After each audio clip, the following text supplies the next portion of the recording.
Pemain keturunan tolak naturalisasi gabung Madura United. PSSI ungkap faktor para pemain keturunan menolak untuk dinaturalisasi. Sementara calon pemain timnas U20 semakin mendapatkan tempat di klub barunya. Pelatih timnas Indonesia U19 Indra Syafri mengumumkan 23 pemain yang dipanggil untuk mengarungi Piala AFF U19 2024 di Surabaya pada 17 sampai 29 Juli 2024. Dari 23 pemain yang dipanggil, nama-nama beken seperti Jens Raven hingga Wilber Jardim masih bertahan dalam skuad.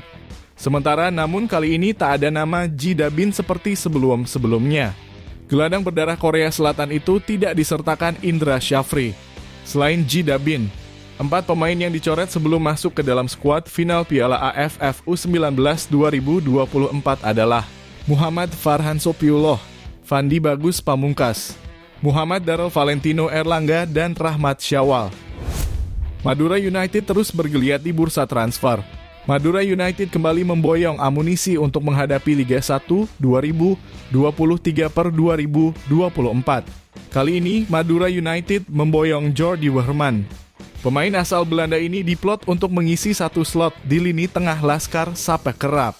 Weerman sendiri memiliki reputasi apik di lapangan hijau.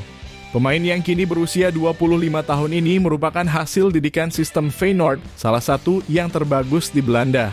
Setelah meninggalkan Feyenoord, ia sempat memperkuat FC Luzern dan ADO Den Haag. Terakhir, ia tercatat sebagai pemain klub asal Kroasia, HNK Vukovar 1991. Apiknya performa Weerman membuatnya sebagai salah satu pemain langganan di timnas kelompok umur Belanda. Ia bahkan sempat didapuk sebagai kapten tim Belanda U17. Selain itu, penampilan ciamik Weerman sempat membuat Shin Taeyong kepincut dan berminat untuk memboyongnya ke skuad Indonesia. Namun Weerman kabarnya menolak tawaran melakoni proses naturalisasi. Calon pemain timnas Indonesia U20, tim Gaypens kembali mendapat kesempatan bersama tim utama FC Emmen di laga pramusim panas musim panas ini.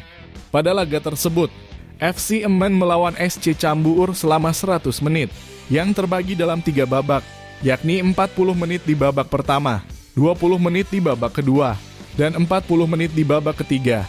Tim Gaypens sendiri dimainkan pada babak ketiga dan berhasil membawa FC Emmen bermain imbang 2-2 melawan SC Cambuur.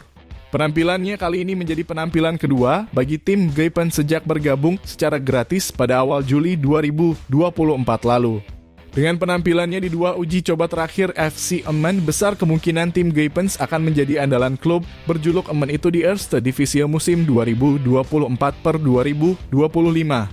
Di sisi lain, nama tim Gaypens masuk dalam program naturalisasi timnas Indonesia U20 yang akan berlaga di kualifikasi Piala Asia U20 2025. Menurut manajer timnas Indonesia U17 dan U20, yakni Ahmad Zaki Iskandar, proses naturalisasi ketiganya masih terbilang jauh dari kata tuntas.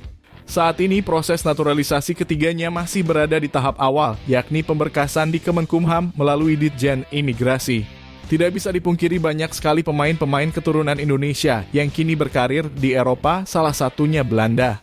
Meski begitu, banyak juga pemain-pemain keturunan itu yang belum mau membela timnas Indonesia.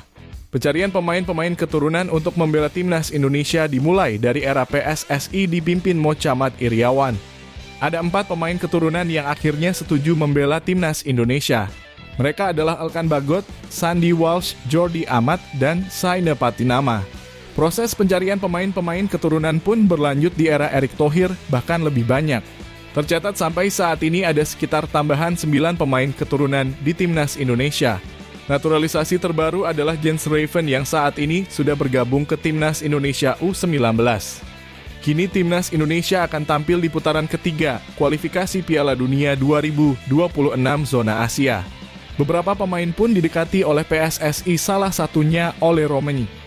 Meski begitu, belum ada kabar pasti apakah pemain tersebut mau membela timnas Indonesia atau tidak.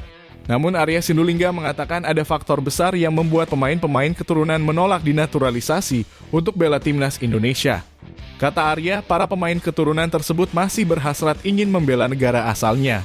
Terlebih di Indonesia tidak ada 2 kewarganegaraan, berbeda dengan beberapa negara lain.